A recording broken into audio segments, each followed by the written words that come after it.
Hey everybody, what's up? It's Gene Jackson here, live from the archive, doing another live stream here. And we don't just do videos here at the Retro Wrestling Archive. I've also got a lot of wrestling books that I enjoy, that I study for all these podcasts that I do and things of that nature. So, I've read a whole lot of books in the last, I don't know, 3, 4 months, maybe a little more. I've had a book project I'm working on that's almost done. Not a whole lot of time left on it, and I still can't really say what it is just yet. But I think people are gonna dig it whenever I am able to announce it and can let everybody know what it is we've been working on and what it's all going to be about. But in preparation for that, to kind of get a feel for different styles of books. I've been reading a lot of different wrestling books. I've read a lot over the years, and there were some that I had been wanting to read, and I just hadn't been taking the time to do it. So, in my real job, if you will, the winter is the slow season, so I have a lot of downtime at work. So I've been reading some books. So one of the first books that I had been aiming to read for quite some time and had just been putting it off was Flowers for Adrian, The Life and Death of Adrian Adonis. And man, I really enjoyed this book. Adrian Adonis is a guy that, based on my age and when I first started watching wrestling, my first exposure to Adrian was in '86 as Adorable Adrian. And so, a couple years down the line, a few years down the line, I guess I should say, not really a couple, but I guess maybe a couple. I started, watching some of the older Coliseum videos and saw some of, Adrian and Dick Murdoch tag teaming on some of the old, like, best of the WWF tapes. And then as I got older and started tape trading and doing research, I started going back and watching Adrian's pre-Adorable Adrian stuff. And man, um, what a talented guy. I mean, if you only knew Adrian Adonis from his Adorable Adrian days, and it's not to knock him then. I mean, for a guy the size that he was at that time, at his age and his weight, he still bumped around and did some pretty amazing things. It just, didn't love the gimmick. I don't think it was the best use of Adrian's talent, but he was where he was at the time, and that's what they wanted him to do, and that's what he did. And you can't knock a guy for doing what the boss tells him to do. But man, I've gone back over the years and I've watched a lot of Adrian stuff in Japan. Like I say, his tag team with Dick Murdoch. I know a lot of people were partial to the tag team with Jesse the Body Ventura, and they were a good team, but Jesse, I'll take Jesse as a color commentator all day long. His wrestling did not live up to his persona per se, and I just thought that the matches were a lot better with Adrian and Dick Murdoch. But reading this book again, if you haven't read it, I highly recommend it. It's called Flowers for Adrian: The Life and Death of Adrian Adonis. It really goes into details about his whole life, his entire wrestling career. I learned a lot about when Adrian worked out in California and Portland, and just all different aspects of his life and career. And I won't spoil it here, but I do highly recommend it. It's a great read, and especially if you're somebody who just really isn't familiar with Adrian Adonis. Maybe you just saw Adorable Adrian. Maybe you just read about him. Maybe you only saw that Dark Side of the Ring episode last year. Give this book a try. It's definitely worth checking out. Now, another book I read this past year that I was pretty blown away by, because this is a guy who I was always fascinated with as a fan. I read about him in magazines. His career was long over with, basically. Well, I can't say it was long over with. The heyday of his career, I should say, was over with by the time I started wrestling and watching wrestling in the mid '80s. But of course, he had that comeback in the '90s in Japan. Of course, I'm talking about the Sheik, and I'm talking about Blood and Fire: The Unbelievable Real Life Story of Wrestling's Original Sheik by Brian R. Solomon. Man, what a great book! Brian really outdid himself, going and getting I think probably the clearest and most accurate picture of Ed Farhat as a man that you can really find. You know, he came through in an era where, you know, kayfabe was key, and he lived it and breathed it and practiced it well. And during his lifetime, we really didn't get a lot of insight into Ed Farhat. And there's no shoot interviews out there. There's, you know, nothing like that. So this book, for me, was the most I was ever able to learn about the man. And what an interesting life he led. I mean, even before he got into the wrestling business, but then learning about that, and then learning about his family, learning about, you know, how he originally, you know, got into wrestling as Ed Farhat, you know, military hero, and then evolves into the character of the Sheik. And, you know, I would dare say I don't know that anyone else in the history of the business did a better job of being a character than the Sheik. You know what I mean? I mean, he was believable. Like I said, he never broke kayfabe. You really had no insight into the man. You really didn't know much of anything about him. Really, the only knock anybody's ever had on him is that, you know, maybe he stayed around too long, or at least he stayed on top too long in Detroit until, you know, it kind of killed the territory. But just a really fascinating guy. What a great read that is. Check it out. Blood and Fire, the unbelievable real life story of wrestling's original Sheik by Brian R. Solomon. And Brian has a great podcast that comes on every week. You can check that out as well. And of course, the Sheik is going to be featured on the 6th season of The Dark Side of the Ring that's coming up. So I'm looking forward to checking that out as well. Now, another book that I read in the last 3 or 4 months, I guess it was, is The Hard Way by Don Fargo. It's a Scott Teal book. Of course, Scott Teal responsible for, you know, some of the best wrestling books out there. A lot of insight into a lot of different guys like Don Fargo who aren't necessarily mainstream guys that, you know, they weren't going to get a WWF book or documentary or DVD. And so, man, I really enjoyed this book. You know, I grew up, again, I came along, my fandom probably came along after the Fargos, but I grew up hearing stories from, you know, different members of my family and everything about the Fargos, of course, Jackie Fargo, but along with that, Don Fargo, Roughhouse Fargo. And this book is wild. Okay, there's some really, really crazy stories in there, man. Don Fargo, another guy who led an interesting life. My gosh, he was so many different characters and gimmicks over the years. Again, can't recommend this enough. Crowbarpress.com is Scott's website. Definitely go check that one out. Let's see. Let's check the comments here. Hey, James, what's up, man? You've been joining us in the live feeds lately, and I really appreciate it. He says, will there be a 24/7 channel like on Twitch? Maybe eventually. It's not something that's in the cards soon, but it's definitely something that could be a thing in the future. Right now, I'm really just trying to continue to build up this channel as far as with just cramming as much content on here as frequently as I can in between all my other projects with these, podcasts and different things that I'm working on. But yeah, man, that might be something fun to do eventually. I don't know a lot about Twitch, but I've got some friends who do. So yeah, that definitely could be a project for the future. Ralph. Hey, Gene, hope you have a great day. Blood and Fire indeed is an amazing book. I haven't heard about the other ones, but they sound quite intriguing. Yeah, man, Blood and Fire. Like I said, I always thought the Sheik was a very interesting character.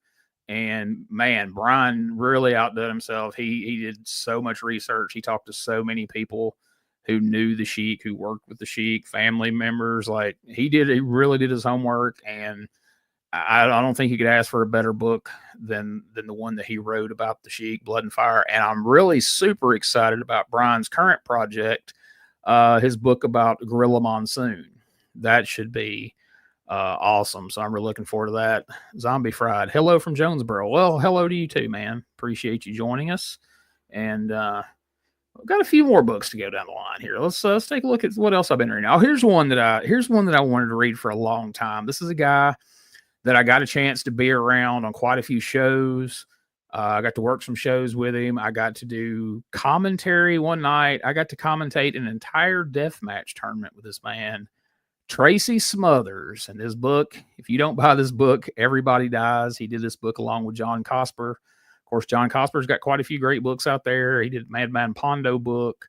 He did the Dr. D. David Schultz book. So check out John's website. He's got some good stuff. But man, Tracy Smothers is, like I said, this is a book that's eluded me for a while because I've just been really busy. And man, I went 2 or 3 years there without reading, which is, shameful to say. But this is one that I finally got my hands on and read it in just a couple of days. And what an interesting life Tracy led. What an interesting career. Just a all around good guy. And just, you hear that phrase, the last of a dying breed. But man, Tracy was one of the last old school wrestlers. He was a wrestler's wrestler. Like I said, I got, to work with him on quite a few shows, and just such a good dude, man. If you wanted to learn, if you wanted to ask him questions and get his help, he was more than happy to give it. But he's not one of these guys that he wasn't going to force it on anybody. If you didn't want to better yourself, if you didn't care, that's your business. But if you did care and you did want to learn, man, Tracy would answer any question you had and sit and try to help the young guys. He would sit and watch every match on the show he was on. And like I said, if you wanted his advice, if you wanted his opinion, he was more than happy to get it, or give it, I should say. And just an all-around good guy. And man, I'm sad we lost him way too soon. But that damn cancer, man, it's a terrible thing, and it got him. But man, again, it's a fun book. I mean, Tracy wrestled 3 different bears throughout his life and career, and he tells those 3 stories throughout the book. Stories of Japan, stories of trips to Mexico, and of course, all the stories of Southern Indies and Continental and Smoky Mountain, Memphis, his times in WCW. But again, that's a great book. Check it out. If you don't buy this book, Everybody Dies by Tracy Smothers and John Cosper.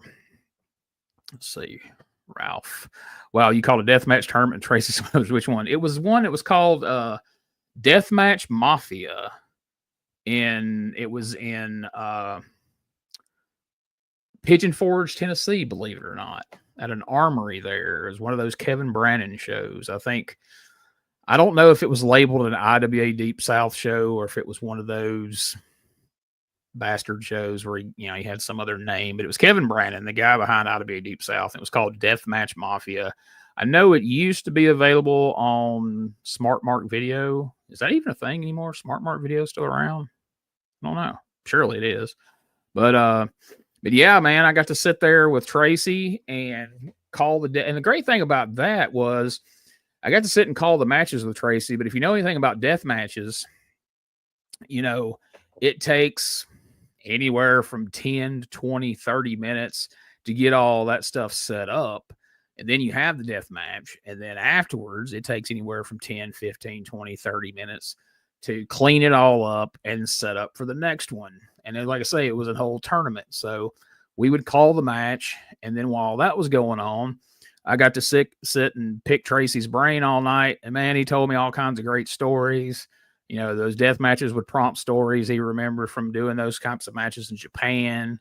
Over there for IWA when he went over and played Jason, different things like that. Smoky Mountain Stories and WCW. It's just one of my favorite nights ever in wrestling. Just getting to sit there and pick Tracy Smothers' brain and hang out with him and ask him questions. Just a great night and a great memory that I'm really thankful to have. So another book. Another guy that, so for a long time, so I'm 47, I was born in 1977, I watched wrestling all my life, but I really became a hardcore fan as far as watch it every time it's on TV, grab up every magazine I can at the newsstand and collect everything I can in like 1986 when I was 9 years old. And so as I got older, of course, I always had a soft spot for the 80s because that's what I grew up on, the 90s. Um, I kept up with wrestling all through the 2000s, but, probably around, I don't know, 2002, 3, 4 in there. After WCW died and ECW died and WWF kind of became what it became, I'm not going to say I didn't follow it, but I wasn't a diehard fan of it. But I did indie wrestling and I got a lot more into the indies and was watching, Ring of Honor and Chikara and PWG and things like that. And for the longest time, I always just kind of neglected the 50s and 60s and 70s. It was just before my time, and I didn't really take an interest in it. And it's only been in more recent years that I started going back and studying that stuff, because as much as I love it, you can only watch. There's only so much of the 80s. There's only 10 years worth of stuff in the 80s. There's only so much of it to watch and read and everything. And it's not to say I've watched or, it's not to say I know it all, but I started to become more fascinated with, things, guys like the Sheik and this guy here, Dick Beyer, the Destroyer, also Dr. X. And so recently I read his book, Mask Decisions, by Vincent Evans, along with Dick Beyer. And man, here's another guy with a fascinating story. One of those masked guys who started out without the gimmick and was content he was going to wrestle as Dick Beyer, technical wrestler. And he went out to California and they forced him to put a hood on and be the Destroyer. And he was absolutely pissed about it, was not happy, did it in protest. And his plan was like, all right, well, I signed on for this tour and I'll do these amount of matches. And then afterwards, I'm going to take this damn mask off and I'm done with it. And his wife figured out a way to this mask he's wearing here, his particular fabric and design to make those masks. It made it more comfortable for him and easier than the first mask that he wore the first night that he borrowed one. And he fell into this character of the Destroyer and got over everywhere he went. He went to Japan and became a huge star in Japan. And I don't mean, a huge wrestling star or a gaijin, as they call the American wrestlers over. He became just a pop culture star over there. He ended up on a comedy. He was like on a comedy sketch type show in Japan and became like just a flat out celebrity outside of the wrestling bubble over there. And to this day, people, Dick Byers passed away, but to this day, people in Japan, remember the Destroyer fondly. And one of the fascinating things about his story, to me at least, is he got booked into the AWA. And by now, once the Destroyer got over all over the world, basically, he wasn't going to take that mask off. It wasn't going to do it, and rightfully so.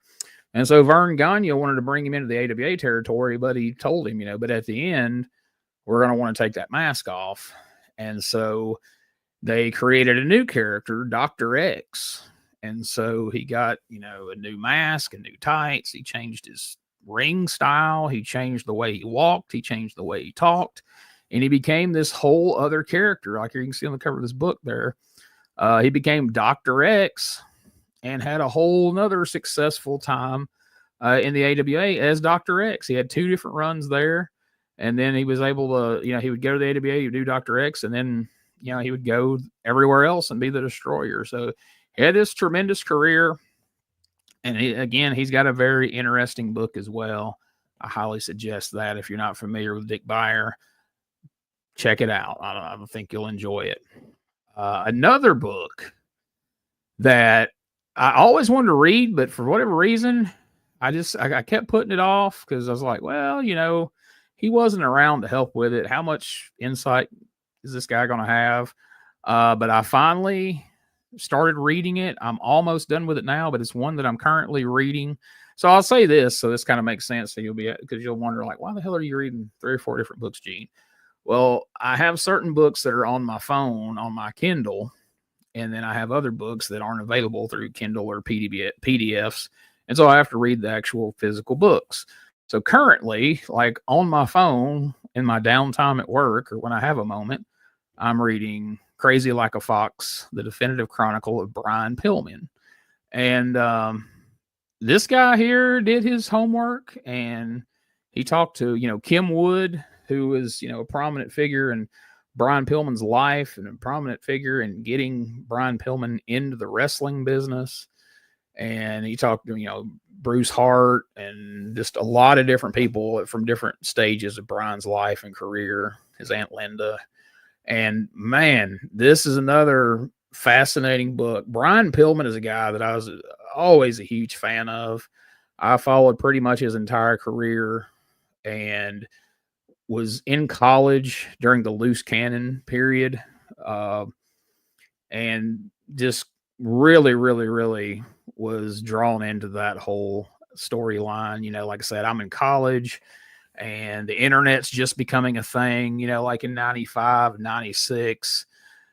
I wasn't a guy who had like dirt sheets and stuff growing up. So we were just getting the internet in college. So I'm just starting to really, I always knew wrestling was a work, stupid, but I didn't know how it worked or, the ins and outs and what was going to happen next. So me and my buddies are starting to follow it online in college. And then this loose cannon character starts unfolding with Brian Pillman. And of course, the stuff with Kevin Sullivan. And is it real? Is it not?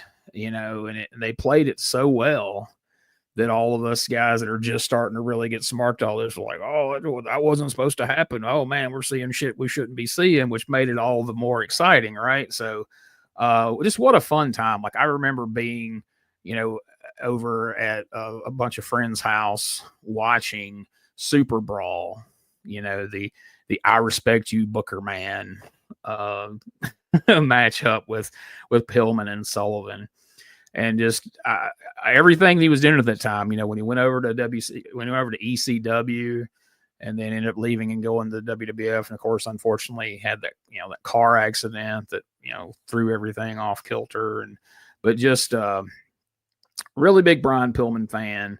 And I hated I waited so long to read this book, but like I say, I'm just about done with it now, and I can't recommend it enough. Crazy Like a Fox: The Definitive Chronicles of Brian Pillman. If you're a fan of Brian, check it out. If you're not a fan of Brian or you don't know a lot about Brian, I highly recommend it. You'll learn a lot. There's a lot of stuff there. Let's check the comments. Mitch D, holy shit! Thank you for all your work archiving for the wrestling community. You're welcome, Mitch. Thank you for subscribing, and thank you for joining in here on this live chat and comment, man. It's appreciated. Ditto. Born in 73. I got TBS in September 85. Yes. We're right along that same age group there, Mitch. So yeah, man, it's been kind of fun this past 2 or 3 years, and especially like since I've started this channel, going back and studying a lot of these guys and matches from, the 60s and 70s and beyond, because it's like a whole new world opening up of names I've heard before, and I've seen them in magazines over the years, but I just never really, delved into it. I've spent all my time focusing on, whatever free time I had, focusing on the 80s and the 90s and the stuff that I had a fondness for, because it was, my childhood. And so now getting to go back and learn about guys like the Destroyer and the Sheik. And I'll tell you another guy that I've been learning about this past year. And I don't have pictures of these books because this kind of goes out of the time frame I'm discussing. But several months ago, I'm from Mississippi. We've talked about that on here before. I grew up in Mississippi. I got in the wrestling business in 1997 in Mississippi and did independent wrestling around the South. And so Gil Culkin, the Culkin family who promoted wrestling in Mississippi for years and years and years. He put a book out about the history of Mississippi wrestling. And that was another one that for years I kept telling myself, I'm going to get that book. I'm going to get that book. And I never did. Well, finally, about a year ago, I got that book. I read it, very fascinated by it. And it's like, here I was involved in, Mississippi wrestling, and I didn't really even know the history of it. And then a guy, Jeffrey Martin, he did a book on Mississippi wrestling. I actually interviewed him on a podcast that's here on the channel, and he did a great job with that book. But the reason I mention it, from the book, the Mississippi Wrestling History book by Gil Culkin, I became very fascinated with a guy named Frankie Kane, who was one of the Infernos with J.C. Dykes. He was the Great Mephisto. And I learned a lot about him in that book, but I wanted to learn more. And I've told you earlier in this show how much I enjoy Scott Teal's books over at Crowbar Press. Well, then I found out that Scott had did a series of interviews with Frankie that he had on DVDs. So I found those and checked those out. And he had a book out, Raising Cain. So the first book, From Jimmy Alt to Kid McCoy, and that's the early years of Frankie Cain's career. And that had been out for a while, but just recently he put out the second book, Raising Cain, Frankie Cain, the Inferno, From the Inferno to the Great Mephisto. And I'm currently reading that one right now. So like I said, on my Kindle, if I'm at work, I'm reading the Pillman book. If I'm at home, I'm reading this book. And can't recommend that one enough. Really great book. Man, Frankie Cain, such a fascinating character. My goodness, all the great booking he did, and like the Infernos were a huge heel team, and then his stuff is the Great Mephisto. But my God, he's just got a ton of those wild stories, punching out Roy Shire in California. And so Crowbar Press, you can't go wrong over there. You got the Don Fargo book, you got the Frankie Cain books, you got a ton of books over there. And there's another one we'll talk about here in just a moment. Let's get back over to the comments. Mitch, I can't wait to eventually find out why DiBiase was wearing a loaded glove in Mid-South from the magazines as a kid. Yes. So that was fun because like the first time I remember reading, I didn't get in the part of North Mississippi where I was at, we didn't get Mid-South or UWF. I would read about it in the magazines, but when we would go visit my family in Missouri, they got the UWF. So a couple of times a year when we'd go to visit them, I'd get to see a random episode of Mid-South, and eventually, it became UWF. And so, I would see these one-offs of like DiBiase, the Freebirds, and then I finally got to see him later on World Class. And so when, DiBiase turns up in the WWF as the $1 Million Man, and that's most of what I saw of him. So when I got to be, out of college, and then I started, wrestling in like 97. And then when I married my first wife and she made it hell to wrestle, and I got out of wrestling, I had to, scratch the wrestling itch some kind of way. So I got online and got into tape trading. And Mitch, man, that was like amazing to me because there was all these things that I had spent years reading about, like all the stuff in Mid-South and the UWF, Portland. I've been reading about Portland wrestling, all my life. Never had seen one single solitary minute of it until I was able to start tape trading. Started getting stuff from Japan and, stuff that I'd only like seen little clips of, like when Liger would come to WCW and you'd see, a couple of minutes of a Japanese match. Then eventually you get to see those, super shows with WCW and New Japan. So then I started getting a trade for that, see stuff from Mexico. So tape trading was amazing to go back and finally watch footage of all these things that up to then I had only read about. And yes, DiBiase and the loaded glove was definitely fun because, man, what a different presentation than the $1 Million Man that I had spent most of my life seeing. The real Dan Alexander. Saw an Andre the Giant book I might get. Yeah, I've seen that. I need to check that out. Thank you for the great archive. Look forward to more A to B. Yeah, man. Thank you for subscribing and thank you for commenting here. And again, I've mentioned this in other lives, but I just want to say it here. I'm gonna start doing these live from the archives from different times. I'd like to do it once a week. It may not end up being that often, but I'm gonna try to do these. I do the podcast, and they're a little more prepared. I usually have, somebody on there with me and we have a topic or whatever, but I'm going to start dropping in these live ones and we'll just talk about different stuff. Like tonight, we're talking about books, but maybe sometime I'll talk about, my favorite wrestling VHS tapes or, there's some videos here on the channel where I started showing stuff from my wrestling collection. I've got a ridiculous amount of wrestling stuff. And I started doing videos showing different pieces of my collection. And then I got sidetracked on other projects and I kind of stopped it. So I had thought about bringing that back, but maybe I'll start doing these live streams and maybe, show a few things from the room here and we can talk about it. Cause, I love getting on here and talking with fellow wrestling fans. Everybody's been great. My favorite thing about this channel is going and reading the comments and hearing from people about, the memories that this stuff brings back. Cause this is what this stuff's all about for me, at least. Cause I love this stuff. I grew up on it. And I was a fan to the point, because I wasn't a sports fan. Like I wasn't a big football guy or baseball guy or any of that kind of stuff. I was all about wrestling. I was that guy. And it was such a huge part of my life. Like I relate times in my life to what was happening in wrestling then.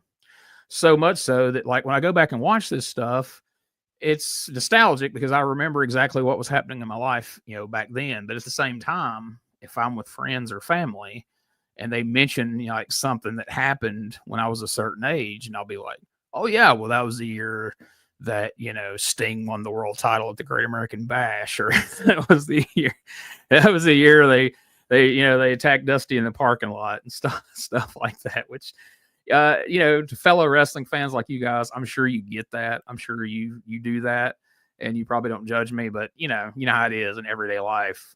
Not everybody thinks that's cool. So, thank you. Have a good night. I appreciate it, Dan. Again, thank you for dropping in. Atlanta Grand Prix here in the summer. Those are priceless memories. Man, that's another promotion, man, that I read about here and there, but I never really got to see until I started tape trading. And I need to get a hold of more of that so I can put it on the channel. I don't have a lot of the Atlantic Grand Prix, and I would love to get some more. So I'm going to keep an eye out for that. Who else is hoping to hear a Brandon Wheeler? Thank you, sir. So that means you watch the Retro Wrestling USWA podcast. So much appreciated. I'll take a moment to promote that, I guess, over at WrestleCopia.com. Every Wednesday, we drop a new episode of the Retro Wrestling Review USWA podcast, and Corey Macklin's always in there. And we had a fun episode this past week where Brian Christopher told Corey Macklin that he was the worst wrestling announcer who had ever sat in that chair, which I thought was a bit mean. You know what I mean? Yeah, Corey's no Lance, and he's probably not even a Dave, and I'm never sure if Corey's a Michael St. John, but Corey's fun and best podcast of Brandon. Bless your heart, man. I appreciate that, man. That's when I had the idea to start that podcast. I told some friends about it, and they're like, dude, nobody's going to listen to a freaking podcast about 90s USWA. Like, most of that stuff was awful. And I was like, well, look, I'm not going to sit here and fist fight you to say that 90s USWA was the best wrestling in the world. It wasn't. I said, but it had its moments, but it was fun. And that's why I enjoy doing that podcast, because for one, I got a couple of great co-hosts who share my sense of humor, but also my love of wrestling. And so a lot of people, like, they can't see it from both sides of that coin. You know what I mean? Like, they love it and I love it, but I can make fun of it. I can praise the good stuff, and I can have fun with the silly shit. Cause there's some great stuff in 80s Memphis, but there's some awful stuff in 80s Memphis. There's some great stuff in 90s Memphis, and holy shit, there's some bad stuff. And we put over the good stuff, and we have fun with the bad stuff. But even the bad stuff is entertaining, and that's kind of the whole point of the show. But man, the show has been so much more popular than I imagined, because like I said, almost everybody said I was crazy for wanting to do it. Like, nobody's gonna watch that shit. Why are you doing that? I'm like, it's an excuse for me and my buddies, Richard and Josh, to hang out and watch wrestling together. Hell, if nobody listens to it, nobody listens to it. We're going to do it anyway. But man, we've gotten such great feedback, and we've got a lot of people that message me every week and give me their thoughts on the show and what their favorite things are. And, they like, the Corey impression, or Josh is amazing with some of those impressions he does, Richard Lee and Randy Hales and different people. He genuinely, I genuinely get tickled listening, because they're just so spot on. Bert Prentice. I do my weak versions of some of those impressions, but man, Josh has got them down to a science. It's amazing. Corey had the worst Lance Russell impression. Yeah, that was my take on Corey, I think that was Corey's biggest downfall was he was trying, rather than just going out there and talking and commentating, he was trying to do an impression of Lance Russell. And it just came off so bad. In there, like saying in there after everything. I don't know if he realized he did that. Somebody at some point brought it to his attention because it got to where it wasn't as bad later on. But you could, if you had a drinking game of every time Corey says in there during like 93 USWA, the year we're watching, you would be shithoused at the end of every episode. It's crazy. Yeah, Christmas Creature was during the Gilbert Lawler period, talk about highs and lows. Exactly. That was the balance to it. You would have something amazing happen, and then you would have something happen where you're just like, holy shit, how did this get through? Like, whose idea was this? Some of the absolute best angles and gimmicks I've ever seen in my life came through Memphis, and some of the absolute most dog shit ridiculous stuff came from Memphis. But that's, if people are really trying to be creative, that's going to happen. Not everything's going to be a home run. You know what I mean? So I'm really psyched that people enjoy that podcast. We picked 93 to start with because we thought, well, we're going to try to build an audience for people who know USWA. Maybe they'll check it out. People that don't necessarily know USWA, you got these WWF people coming in that maybe that'll pique somebody's interest. You got Brett coming in and Owen and Papa Shango and all these different Giant Gonzalez and all these different people. And so that's why we picked to start with 93. Vince, who's turned up recently on there. And we had debated whether when we get to the end of 93, if we were just going to roll right into 94 and go on through and then eventually circle back towards the beginning. But I think we've just about decided that when we finish 93, we're going to go and do 91. Because this shit all happened 30 years ago. You know what I mean? Like, we don't have to go in sequence. It's already happened. You either know what happened or you don't. But I don't think tell me if I'm wrong. If somebody disputes this, we'll reconsider. But I don't think anybody's going to get to the end of 93 and then we start doing 91. They're like, oh, fuck, I wanted to know what happened in 94. If you feel that way, please let me know. Like I said, we may need to reconsider. But to me, 94 feels a lot like 93 in many ways, and 91's very different. So we're thinking we're going to finish out 93 and then maybe jump back, do 91. And then we get to 91, we may roll into 92, or we may hop back to 94 or 95. Who knows? It's like, it's all there. I don't know that I'll ever be motivated to do 97. That's a rough one. Late 96 and 97 in the USWA with the freaking Nation of Domination. I don't think it's a high spot on anybody's calendar. Maybe I'm wrong. That may be somebody's. I found, based on what your age is sometimes is how fond of something you are. You know what I mean? Like, some people have a real soft spot for things that I don't necessarily enjoy, but that's because it's the first wrestling they saw. So, and I get that. So, Brandon, I definitely love to hear you guys pick on some 80s Memphis as well, but I love the 90s. You guys' sense of humor makes it a blast. Thank you for all you do. Well, thanks, Brandon. And you're in luck. I don't know if you've heard about this, but we over on the Patreon, I don't know if you've checked out the Patreon yet. It's only $5, but we are going to, what the hell? I'm trying to figure out how to work this thing here. We are going to start up in April the Retro Wrestling Review CWA podcast, where we are going to start at the beginning of January 1988 and work our way through 1988.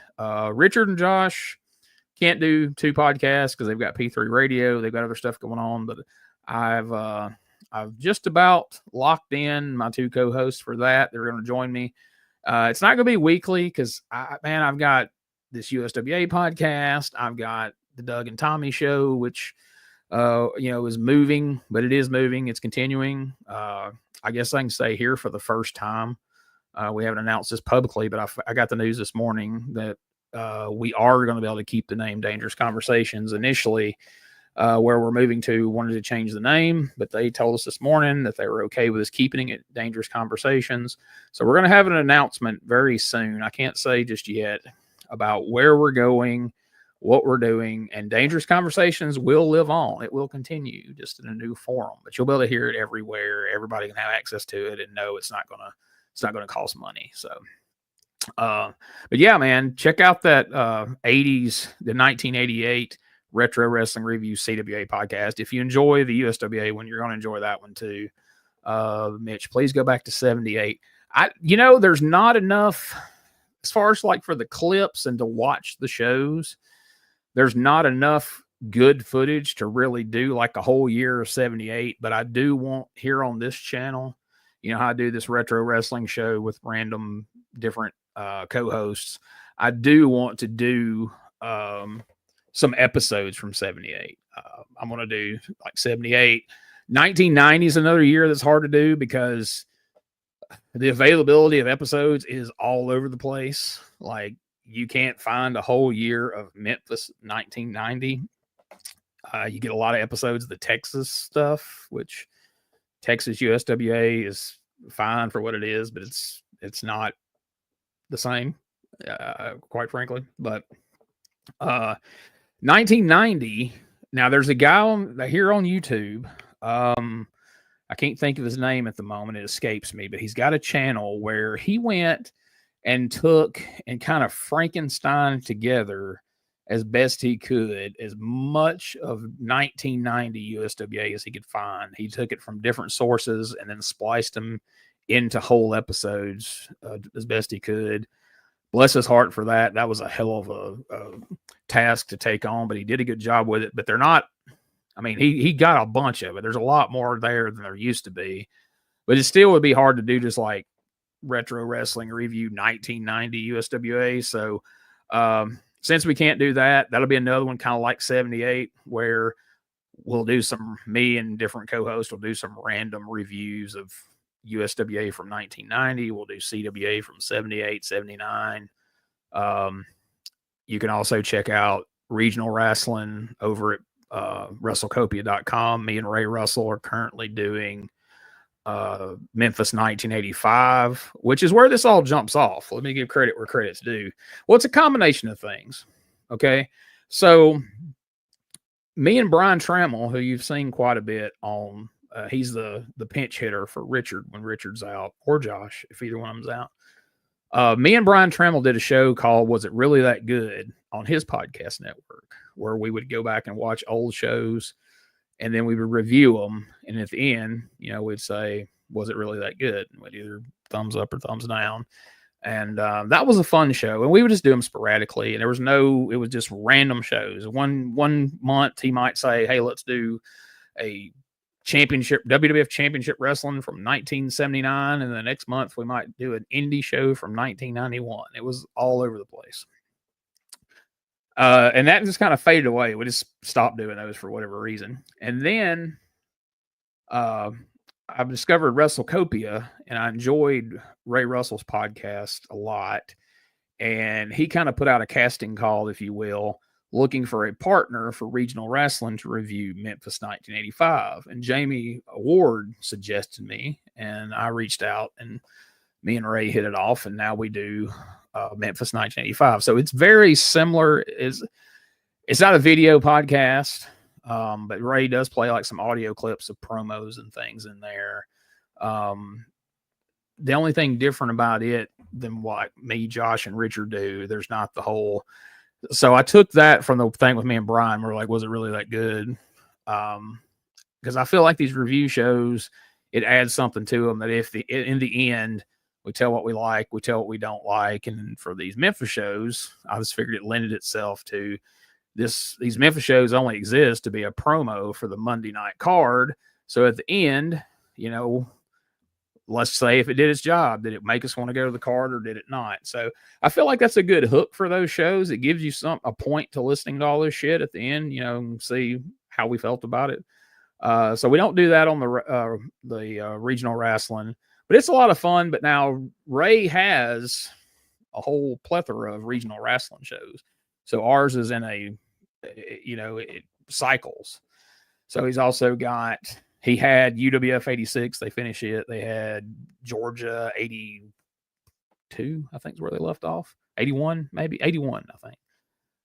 It ended, but now he's doing one on St. Louis. He's doing one on Chicago.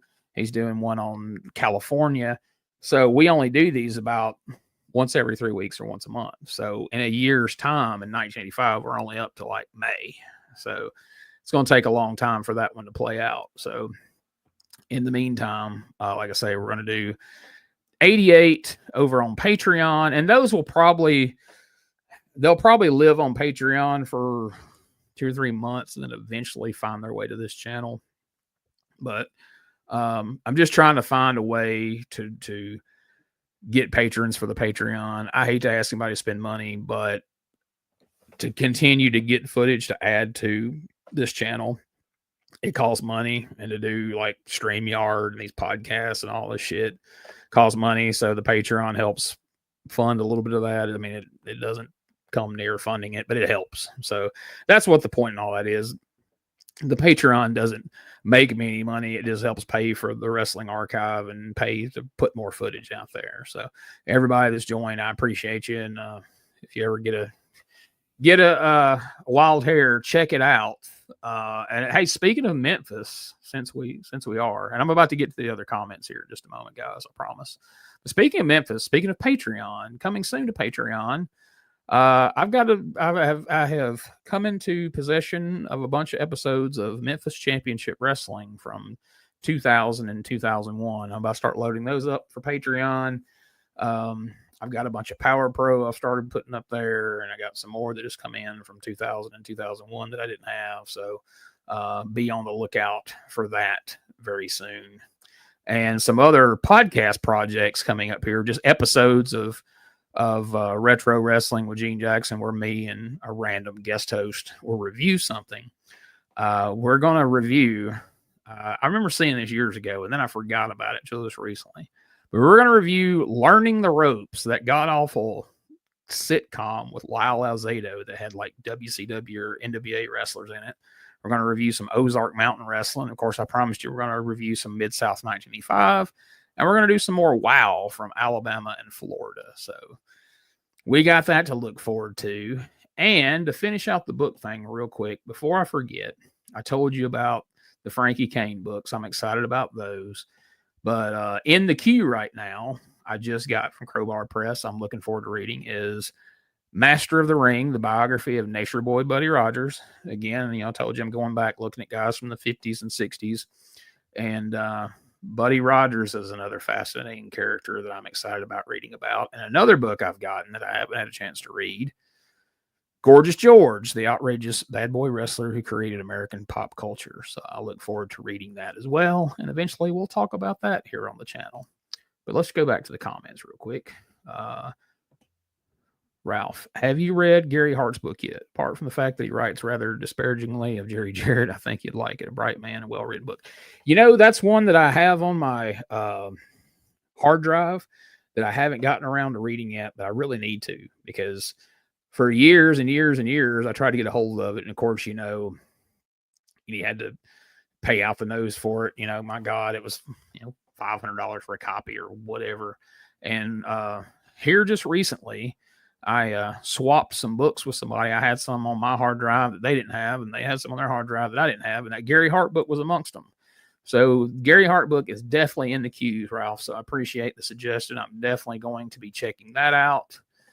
Mitch, if Memphis Saturday Morning Wrestling had blood violence versus women since Lawler versus Rude, kendo sticks, etc., how do people get a rosy idea of what old-time wrestling was? Memphis gave us FMW.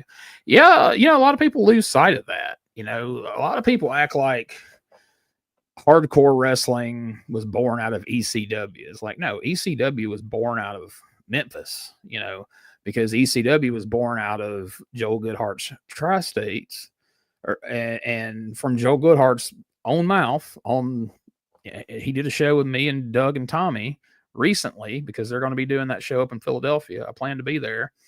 He said that he went down to Memphis. He was from that area, New Jersey, Philadelphia. And he went down to Memphis and saw Memphis wrestling. He's like, holy shit, people up north need to see this. So he goes up there and he starts Tri-State, and he brings in guys like Eddie Gilbert, Lawler, Austin Idol, you know, eventually Eddie and Cactus Jack had those great matches up there. And that's, you know, Memphis is where all that started, not, you know, ECW or Japan. I mean, FMW. I mean, like you said, Memphis gave us FMW because Onita came to the States and wrestled in Memphis, and then, you know, took it back to Japan. Fuchi and, you know, Onita and all these guys had these freaking concession stand matches with Ricky Morton and Eddie Gilbert. So, yes, sir, it's definitely where all the blood and the violence against women and all that started, right there in our beloved Memphis. No lie, when I retire, I'm looking at buying a trailer in the Ozarks to live 6 months of the year. Hell yeah, man. That's what I'm talking about. So, yeah, there's a lot of great books. If you're a wrestling fan, I appreciate you checking out the channel. I appreciate all the great feedback. Like I said, my favorite part about this channel is putting up the videos and then going back and reading the comments and seeing what it means to people. You know, everybody, you know, the people that comment, hey, this reminds me of watching this when I was a kid, or watching this with my dad or my grandpa, or I was there for this and that. That's just really cool to me because, like I said, I was a huge fan to where it's, you know, milestones in my life are all tied to wrestling some kind of way. So to see that I'm not the lone weirdo, you know, that other people out there love this stuff and relate to it and remember it so fondly, to be able to help put this out there for people means a lot to me. And I'm going to keep it going as long as I can, as long as they don't nuke the channel. You know, I've mentioned here before, I previously had a channel here previously in the past that got wiped out eventually. Of all things, it was some old Japanese matches is what they hit me. 3 strikes in one day. I had posted that stuff. It had been on my channel for 6 months. And usually if you would get a strike, you'd be like, oh shit, okay, that's not cool. I'll go get rid of everything like that. Well, I come home one night from work and I had gotten 3 strikes within 10 minutes of each other, and they nuked my entire channel and everything was gone. And so kind of learned my lesson from that. But I mean, there's things here now that I don't know. It could come back to bite me. I know, you know, some of this OVW stuff and everything's kind of a risky endeavor, but you know, I've seen where there was some random episodes on here that had been here for a long time and didn't seem to be problematic. So I'm hoping we can get away with it. But that's why a lot of the stuff that is going to Patreon, that is why I'm putting it there, is because I don't necessarily want to risk putting it here and putting the channel at risk, you know, because I put up a show that ended up gets me, you know, the 3rd strike, and then everything you guys love to watch will be gone in one fell swoop. And it's there's no, yeah, you can dispute it, but that rarely ever works. So, you know, all at once it could all be gone. So true, you know, trying to be careful, post the things that people ask for and post the things people want to see, but trying to not get us in too much trouble where we lose the channel, because like I say, we got some really great subscribers, and everybody's really good with feedback and letting me know what you like and you don't like and what you want to see more of. Dream match, 93 Moondogs versus 98 Dudley Boys. Boy, wouldn't that be something, right? Jeez, that would be wild. Eddie Austin. Hey, Gene, I hope you're doing well. Really been enjoying the channel. Brings back some good memories. Thanks, Eddie. Glad you're enjoying it, man. We try to keep a good mix here. There for a while, like I was, you know, it was all Memphis all day because I wanted to get through and get all the USWA stuff loaded up and a lot of the 80s stuff because I knew I was wanting to do podcast reviewing it. But I've tried to keep a pretty decent mix now. We're getting AWA and OVW and Portland and stuff from Houston. And so we got a little bit of everything. Brandon, if anyone's on the fence, it is well worth $5 a month for the Patreon. Thank you, Brandon. Bless your heart. I really appreciate it, man. I appreciate you and everybody that subscribes over there, because like I said, every dime of that money goes towards getting more footage to add to the channel. And so, as always, if there's anything you want to see more of, please let me know, and I will do my best. As people have seen, people have posted in comments on videos, hey, I'd like to see this, and in no time, boom, I've got it there. And so I will do my very, very best, or as we mentioned that Tracy Smothers book, as Tracy Smothers say, my dead level best to get it done as quick as I can, if at all possible. And if it is something that I can't post here on YouTube, I'll post it over on Patreon and give you a heads up of where it's at. So, well, I can't believe I've sat here by myself and talked for an hour, but you guys are cool. And thank you for all the comments and questions. And I'm going to keep doing these, man. If people are enjoying them and watching them, I enjoy doing it. And I love talking about wrestling, however I can do it, whether I've got a podcast with a guest, or like I say, I really enjoyed these live streams, getting the interaction with everybody. And like I say, it kind of gives me a feel to where to go next. One of the last, after I did one of the last lives, I went out and sought out this Memphis Championship Wrestling and stuff. And like I say, I've got it in hand right now. I'm converting it from DVDs, which is going to take a little bit of time. And so as I get it converted, I'll start getting it up over on the Patreon, because I don't know if that one's going to be problematic or not. We'll see as far as YouTube goes. NWO takeover of the broadcast booth is just the Bill Buddy Show. Damn right. Man, there's so many things, like people who didn't grow up on Memphis wrestling. They really don't realize that how many, because I'll hear people knock Memphis and make fun of it and stuff. And I'm like, you don't realize how many of the things that you love is from Memphis. A lot of that stuff from the Attitude Era that people talk about, it's from Memphis. People mock Memphis and they're like, oh yeah, I loved I liked the Attitude Era when The Rock and Mick Foley had the This Is Your Life segment. Eddie Gilbert did that in 1985 to Jerry Lawler. I liked when Rikishi hit Steve Austin with a car. Eddie Gilbert did that in 1990 to Jerry Lawler. Half the things you love was done by Eddie Gilbert. He thought of it. And so if you want to hear more about the things that Eddie Gilbert did, like I say, stay tuned. We're going to have some big news very soon on where you're going to be able to hear the new version of Dangerous Conversations. And like I say, it's not going to be behind a paywall. It's just we're making a move to I'm not going to go into details where, but I'll tell you this: we're going to be part of a radio station. It's going to be going out on the radio. It's going to be streaming. There's going to be a video version. It's going to be really cool. I'm excited about it. Doug and Tommy's excited about it. It's going to be a lot of fun, man. Those guys are so great. I consider myself being a wrestling fan. And if you sat here and listened to me for the last hour and the other times I've been on here, it's legit that I really, really love wrestling, and I really, really am a huge, huge fan, especially of Memphis.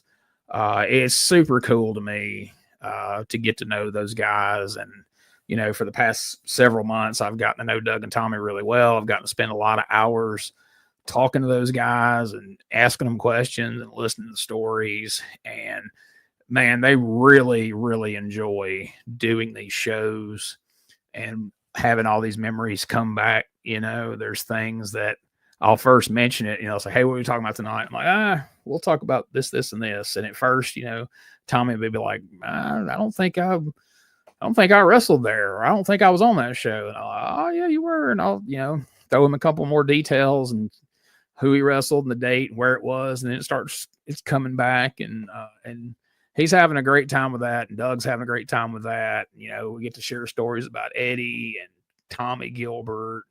It's just a lot of fun. And so thank you all for watching the show and sharing it and providing questions, because that show is a lot of fun. The USWA shows are great fun too, but it's kind of two different things, and I enjoy both of them equally. So Brandon, what do you think the best year of Memphis wrestling was? I mean, start to finish, if you're going to recommend.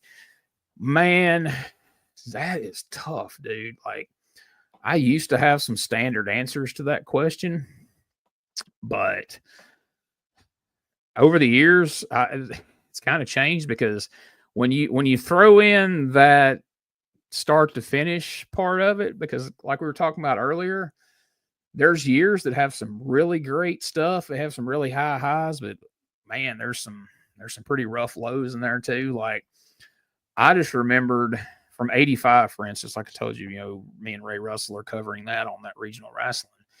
And I just kind of remembered the high spots of 85, Macho Man and Eddie and Lawler with, Jimmy Hart leaving town. But whew, now that we're watching it every week, there's some rough shit in 85 that wasn't great.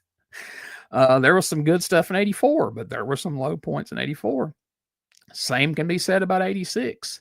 The Bill and Buddy show, that angle with, Jeff, and there was a lot of good stuff in 86, but there was some not so great stuff. And then, 87. So, man, when you say best from beginning to end, I don't know, dude, that's a tough one. 92, if you want to jump to into the 90s, I will say I think 92 is the best year of the USWA. For Memphis, I would have to say 83. But there's a case to be made for a couple other years as well. 78 is a good year. That was mentioned earlier. So I don't know, man. I might have to think on that and make a stronger case for it. Brandon, what would be your favorite year if you were going to pick one? Be it start to finish, since you gave me that defining factor there. Let's see. Love seeing the AWA stuff with Lawler's world champion. Yeah, man, me too. To me, I grew up, so in 88, I was 11 years old, and I had been watching Memphis, all my life. But like I said here earlier, I really started following at 85, 86. And I watched everything I could get my hands on, and I couldn't, around that time period of 88, I could see Memphis, Continental, Crockett, AWA, World Class, of course, WWF. And so I loved Memphis, but, they were kind of in that. The reason I loved Memphis and Continental, because I lived in North Mississippi, I could go to live spot shows of Continental. I could go to live shows of Memphis. So I've said this before in other shows. I don't want to say you felt like you knew them, but you felt like your home team, where you would watch Hogan and the WWF guys, and they seemed larger than life, superheroes or something. And where the Memphis and Continental guys just seemed like some tough dudes. I don't want it to come off disparaging, but I didn't see them as big stars. But AWA, since it was on ESPN, felt like it was kind of a big deal. So to see Lawler as their world champion and see Lawler on ESPN, Eddie, felt like a big deal to me. Now, in retrospect, when you go back and watch it now, knowing what I know now as an adult, you're like, ooh, AWA was, in the words of Dusty, was on hot times. You know what I mean? It wasn't great. So, I'm sure people back then were looking at man, Lawler's better off in Memphis than he is on, this shit that's going on right now in AWA. But for the nostalgia of it, I love going back and seeing it. Because, like I say, it seemed like such a huge deal. I remember right after Lawler won the AWA world title, like I said, I lived in Aberdeen, Mississippi. He came to the Toyota dealership in Tupelo, and he had the AWA title with him. And my mom took me, and I got to get a picture with Lawler, and I got to get a picture with the AWA world title. And that was up to that point, that was the biggest day of my life. First time I had ever laid my hands on a real wrestling belt. I got to meet the King, who was just my hero. He was my all-time favorite wrestler. And, you couldn't tell me shit for a month after that. It was just amazing. But it felt like a huge deal that he was world champion, So, and May 9th, 1988, there's people in my family that I can't remember their birthday or their anniversary, and there's all kinds of dates I'm supposed to remember at work that I can't remember. But by God, May 9th, 1988, the day Jerry Lawler won the world title, I'll be able to remember. I'll be 100 years old on my deathbed, and you say, when did Jerry Lawler win the world title? May 9th, 1988. I'll never forget it. So, I know consistency wasn't a strong point. No, it wasn't. I love Memphis wrestling, but no, they were consistently inconsistent. That is for sure. It's like a publisher. You subscribe to some comics and not to others. That's pro wrestling. Amen. I agree. And I haven't watched enough straight through. I get that. The more you do, I was telling Ray after we got going, because I was watching 85 week to week with Ray, and I was watching 93 week to week with Richard and Josh. And I remember telling Ray, I'm like, man, this is worrying me. Like I always have looked back on Memphis wrestling as just the greatest stuff ever. I'm like, man, some of this 85 stuff's hard to watch. But then again, when we started 1993, whew, some of that was pretty damn hard to watch too. But it's been a roller coaster with 93. It gets, really good for a while, and then it gets really bad for a while, and it's kind of all over the place. And I don't know, Richard's been making a strong case recently for just they have 2 or 3 angles that they care about, and everything else is just there. And I can't argue that. When you start looking at those cards and looking at the TV, he's got a point. You know what I mean? My mom took me on a 3-hour Greyhound in '79 to meet John Frere. Andre, holy shit, that's awesome, dude! You met Andre the Giant? That's amazing. Over the years, between being in wrestling and going to conventions, I've got to meet a lot of the guys that I grew up on and looked up to. But man, that would be absolutely amazing to meet Andre the Giant. Wish I could have done that. I just recently, I don't think it was on a podcast. I think we were just talking about something. But I was telling Doug about the one time in my life that I met Eddie Gilbert. And I was 10 years old at a Continental show in Columbus. And Lawler was there, and he was wrestling Austin Idol for the AWA title. And so a moment ago, when I was telling you about going to that car lot and meeting Jerry Lawler when he just won the title, I got a shirt that day. I'm sure you guys the guys have been around a long time. I know Eddie, I'm sure Eddie Austin's seen it. It had that t-shirt that said King Lawler, AWA World Champion. And so, of course, my mom bought me one. And I was also a fan of Eddie Gilbert in '88 in Continental. So we go to this show at the Lavender Coliseum in Columbus. Lawler's going to wrestle Austin Idol. The Nightmares were feuding. Davis against Ken Wayne was a big feud at the time. They'd just done the turn. The new Fabulous One part 2 that they did with the Nightmares, which I love to this day. And I think Eddie was wrestling Willie B. Hurt, aka Pez Watley, on that show.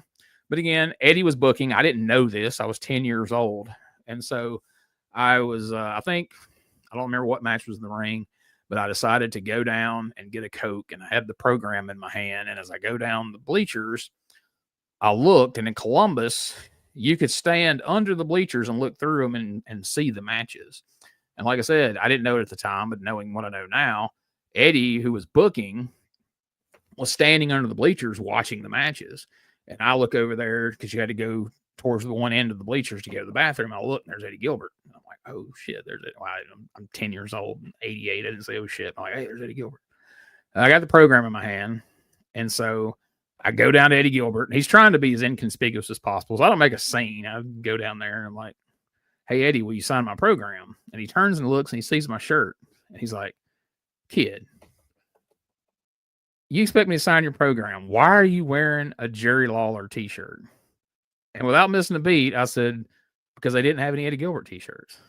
he genuinely laughed. He goes, well, you got me there, kid. And he signs my program. And that was my one time that I ever got to meet Eddie Gilbert. But it was memorable. It was fun because even looking back on it now, I can remember that he was genuinely like, I don't know what his response would have been. If I'd have said anything else, if I'd have said, Jerry Lawler's my favorite, he might have told me to, stick my program or whatever. But when I said, because they didn't have any Gilbert one, he laughed. He's like, well, you got me there. And he signed my program, and it's around there somewhere in a tote amongst a bunch of my wrestling stuff. I'll have to dig that out and find it. I'm sure Doug would get a kick out of that. Let's see. Brandon, 93 is kind of rough, man. I was 11 in 93, so that's my era. I always thought so highly of it. Hoping for some sort of redemption after 93. Yeah, man, that's what I was talking about earlier, is a lot of it's just kind of what age you were at the time, because I mean, there's guys that tell me, oh, my all-time favorite wrestling was this. And for me, based on the age I was, I'm like thinking, oh my God, that was that was terrible. But to them, it's the first wrestling they saw, and for nostalgia reasons and memories, it's it's cool. So I get that. It's all about age. I remember it's funny when I first started doing podcast. I had this young wrestler on named Corey Hollis, and we were talking, and Corey's like, "Yeah, man, I'm really old school, man. I grew up on the old school stuff." I'm like, "Oh yeah, yeah, me too." He's like, "Yeah, dude, I was all about the Monday Night Wars." And for a moment, I was kind of floored. Then it hit me. I'm like, "Well, based on this kid's age, the Monday Night Wars is old school for him." You know what I mean? And like for me, if I say, "Oh, I'm old school," I grew up watching, in the mid '80s. Well, for most people, that is old school. But if I was talking to a guy who's 15 years older than me, he's gonna be like, "No, dude, the '60s was old school." So it's all relative. It's all what you grew up on, and that's the great thing about it. There is no definitive answer. It's all subjective. There's no real case to be made about what's good wrestling, what's bad wrestling. This is what you like. You know what I mean? And there's a million reasons why you like it or why you don't like it. There's really no right or wrong answer to it. Somebody somewhere just loves Herb Abrams UWF, I bet, and me and Bob Anderson subjected ourselves to 10 episodes of, we were going to do a series. We were going to do every freaking UWF TV that there was. And we got like 10 episodes in. It's like, God, this is terrible. Like, this is fucking terrible. And we tapped out, but it's fun in its own way, right? Andre was on the cover of TV Guide as Bigfoot. And Little Frog Kid, Any French Guy was awesome. Mad Dog Vachon is an all-time favorite. Yeah, I remember that TV Guide. I never had it, but I remember it. That was really cool. Eddie, when Lawler won the ADB title, it was huge for me. I had waited so long for it. I watched Lawler versus Kerry Von Erich on Thanksgiving night, 1980, at the Omen Arena. Exciting times. Yeah, man. Like I said, I remember so on Monday nights, I'm sure you remember this too. On Monday nights, Jack Eaton, or whoever would be doing sports that night, but it was usually Jack Eaton most of my childhood. Right along in the sports report, they would give the results from the Mid-South Coliseum. And of course, when I was 8, 9 years old, my parents usually would try to make me go to bed before that part got on. Most nights I was supposed to go to bed at 9 o'clock. But on Monday nights, they let me stay up and watch 10 o'clock news if there was, a result that I really, really wanted to know. And I remember the night that Lawler was wrestling Curt Hennig for the AWA title. I'm like, I absolutely had to stay up that night. And I found out Lawler won, and I barely slept that night. I was just absolutely psyched. And I went to school the next day, and I couldn't figure out why no one else hardly was as psyched as I was that Jerry Lawler was the world champion, because I told everybody I saw. But I wish I knew Ivan Koloff was a fellow Canuck. Yeah, right. I know, man. It's kind of a shocking day for all of us when we find out that Ivan Koloff is Canadian, right? And I remember the first time that I saw Nikita on a shooting review, and he talked in his normal Scott Simpson voice. It was jarring, and all those years of hearing Ivan Koloff do his Russian voice, and then hearing him talk on a shooting review, it's like, what? It's crazy, but that's the fun of wrestling, ain't it? But all right, guys, you've heard me talk long enough, but thank you guys so much for joining. This is a lot of fun. Like I said, I'm gonna try to do these, once a week or once every other week. We'll pick a topic, we'll get on here and we'll talk about it, and I'll let everybody know what's coming up on the channel. But like I said, we got some new stuff coming to the Patreon. Some Memphis Championship Wrestling and some Power Pro. And then we got some more OVW coming. I've got some. What else have I got?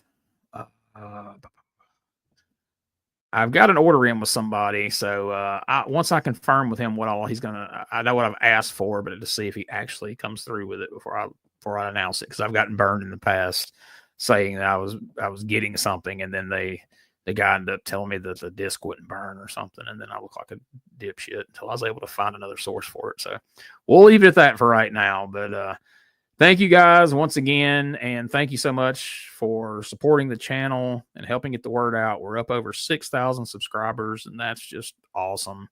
And like I say, the videos get a lot of great comments, and it helps me know what to do next and what to look for. So appreciate you all. Good night, and thanks again. Thank you, Mitch. Thank you, Brandon, Eddie. Let's go through the list here. Everybody that's been on here: Dan Alexander, Zombie Fried, Ralph, James. Thank you all, and for everybody who watched and didn't comment, thank you too. And we will catch you again real soon for another edition of Live from the Archive here on the Retro Wrestling Archive here on YouTube.